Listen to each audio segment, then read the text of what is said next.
Hello friends, आप सभी का हमारे यूट्यूब चैनल में स्वागत है। दोस्तों, जैसा कि मैंने आपको पिछले वीडियो में बताया था कि हमारे इस चैनल पर जो है सो 7 जेपीएससी की स्पेशल पढ़ाई प्रारंभ कर दी गई है। तो चलिए इसी के साथ अब हम लोग आगे बढ़ते हैं और देखते हैं जेपीएससी में सबसे महत्वपूर्ण विषय कौन है। तो जैसा कि आपको पता होगा, सबसे महत्वपूर्ण विषय जो है सो झारखंड है। क्यों? क्योंकि यह जो है पेपर 2 है, उसमें सिर्फ और सिर्फ आपके झारखंड से क्वेश्चन आते हैं, पहली बात। दूसरी बात यह कि जो फर्स्ट पेपर है उसमें 10 क्वेश्चन जो आते हैं सो सिर्फ झारखंड से रहते हैं। इसलिए दोस्तों, हम लोग सबसे पहले जो है सो झारखंड पढ़ना प्रारंभ करेंगे। और झारखंड में जो सबसे पहले टॉपिक हमारा है वह भोगारवी संरचना है। जब हम इतिहास, आंदोलन एवं स्वतंत्रता सेनानी पढ़ेंगे टॉपिक्स दोस्तों, तो उस टॉपिक्स को और इंटरेस्ट के साथ पढ़ने के लिए हमें यहाँ की भौगोलिक स्थितियों के बारे में अच्छे से पता होना चाहिए दोस्तों। नदी, पहाड़, पर्वत, जलवायु, इन सभी तथ्यों को जब हमारे पास पूर्ण रूप से जानकारी होगी तो हमें इतिहास, आंदोलन पढ़ने में काफ़ी मदद होगी दोस्तों। इसलिए दोस्तों, आज हम लोग जो टॉपिक स्टार्ट करने वाले हैं वह भोगारवी संरचना है। और इससे मैं जितने भी आपको कॉन्सेप्ट क्लियर करवाऊंगा, जितने भी मैं तथ्य आपको बताऊंगा, उससे बाहर आपके एग्ज़ाम में एक भी क्वेश्चन नहीं आएंगे।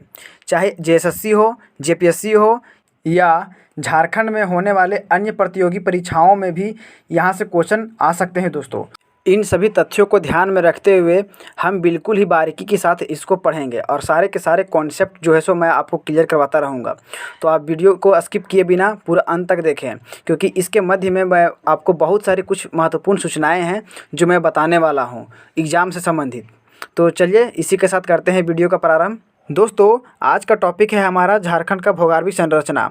इसमें सबसे पहले हम लोग 2 पॉइंट देखते हैं। पहला पॉइंट, इसकी स्थिति प्राचीन संरचना के प्रतीक गोंडवाना भूखंड के उत्तर पूर्वी छोर पर स्थित है।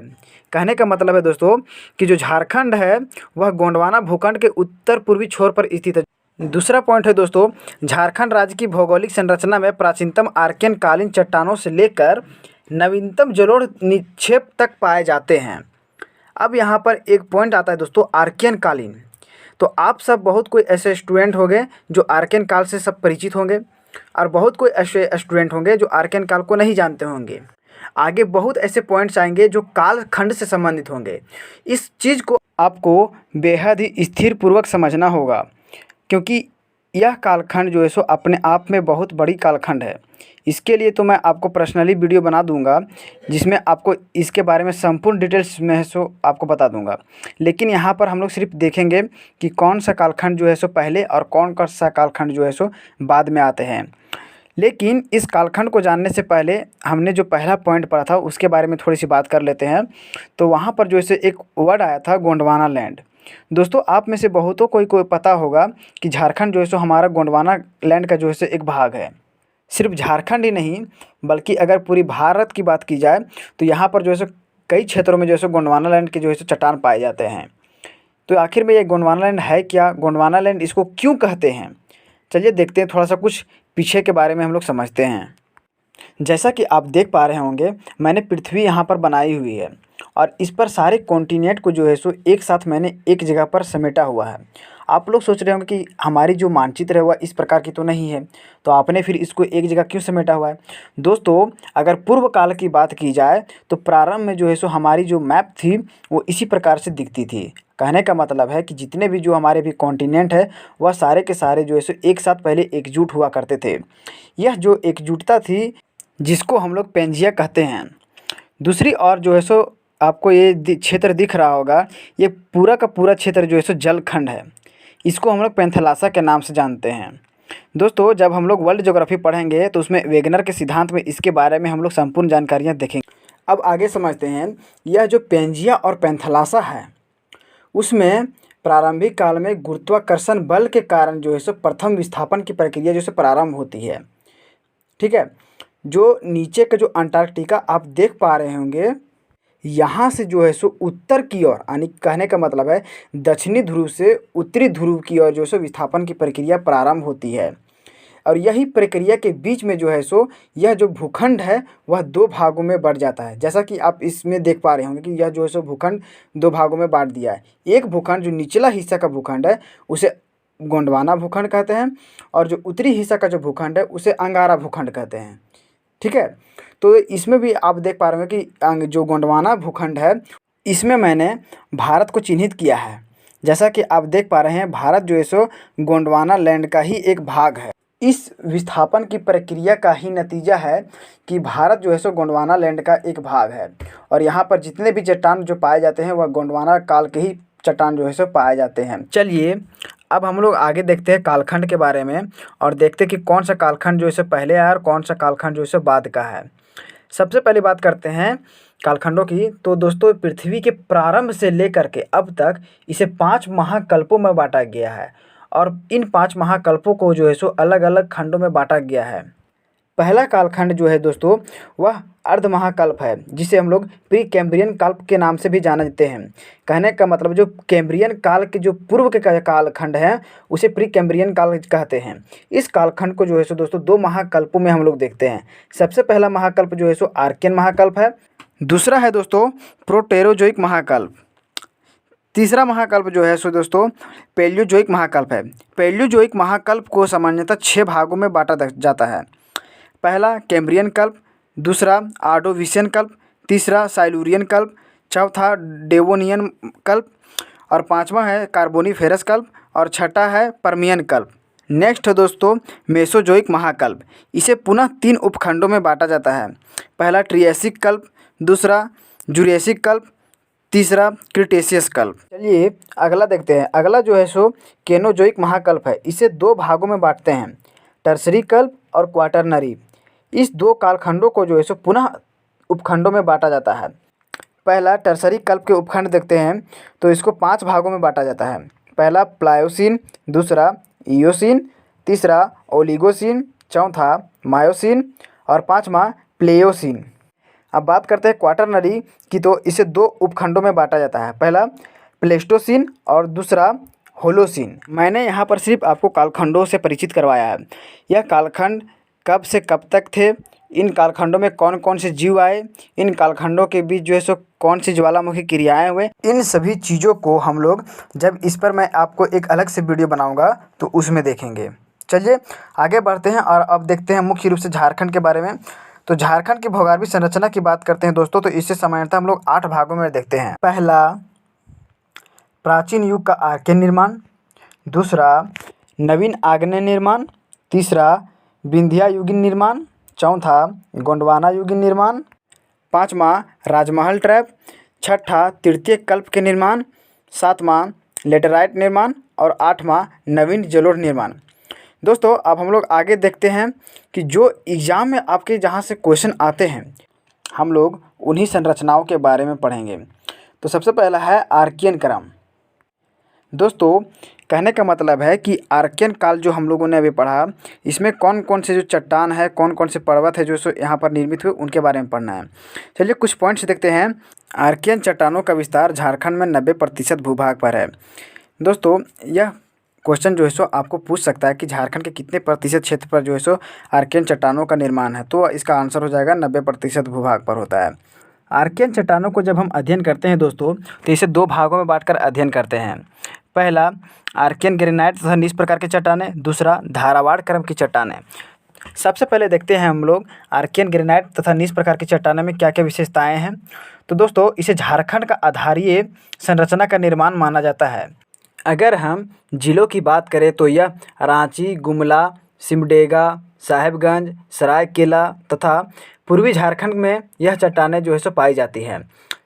आर्कियन क्रम की चट्टानें में दोस्तों अपरदन एवं अपक्षय अत्यधिक हुए हैं, जिसके कारण से इनका रूप में परिवर्तन हुआ है, जिसके कारण से यहाँ की जो चट्टानें हैं वह ग्रेनाइट एवं नीस में बदल गई हैं।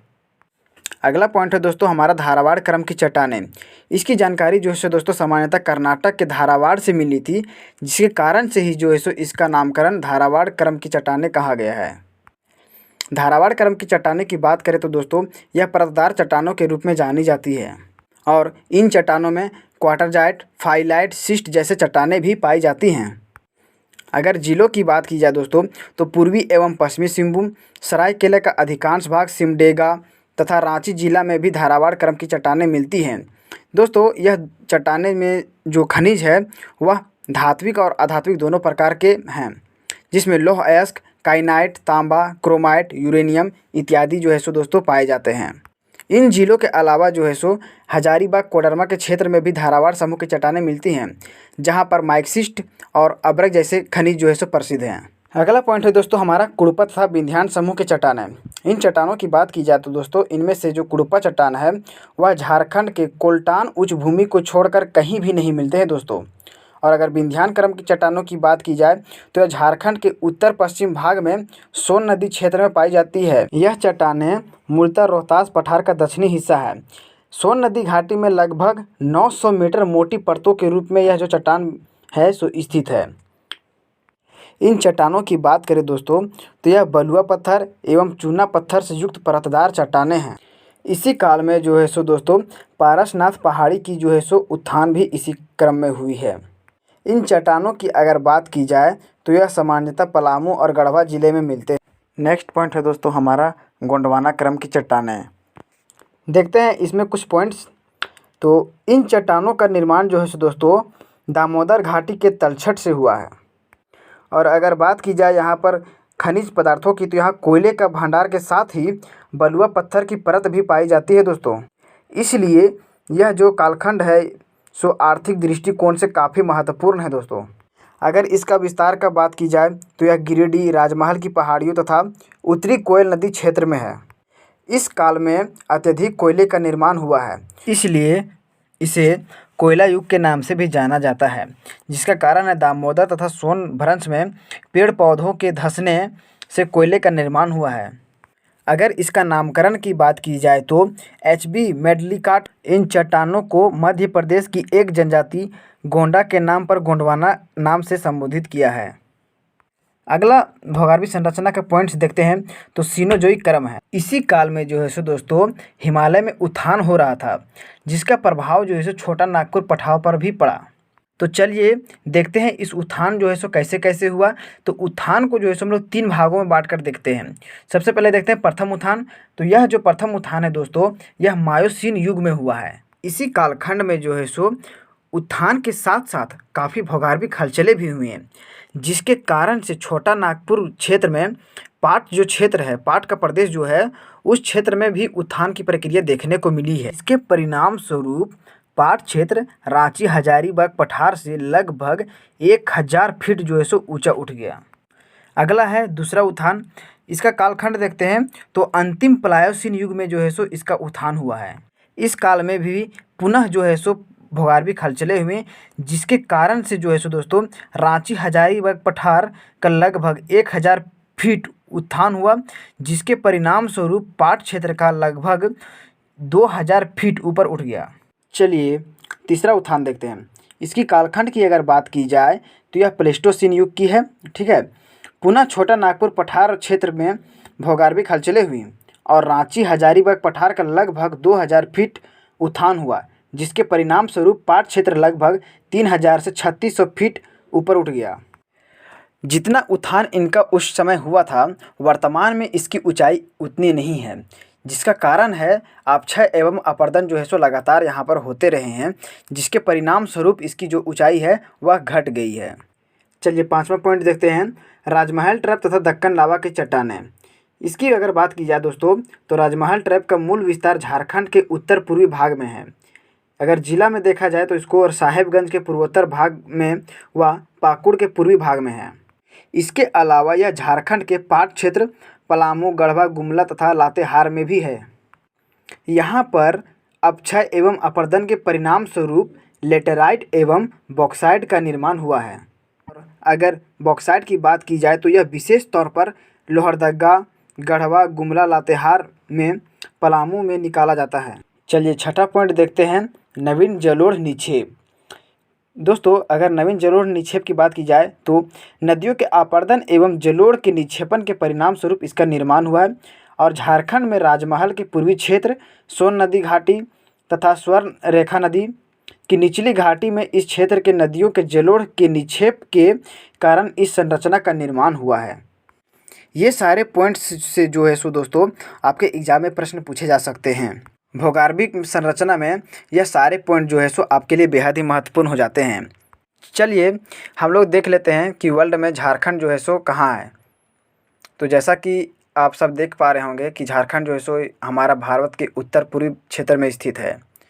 तो आप लोग देख रहे होंगे मैप में। उम्मीद है दोस्तों आपको यह टॉपिक बेहद पसंद आया होगा। तो प्लीज़ दोस्तों लाइक, शेयर एंड सब्सक्राइब करना ना भूलें। इसी के साथ दीजिए हमें इजाज़त। मिलते हैं अगले वीडियो में। धन्यवाद।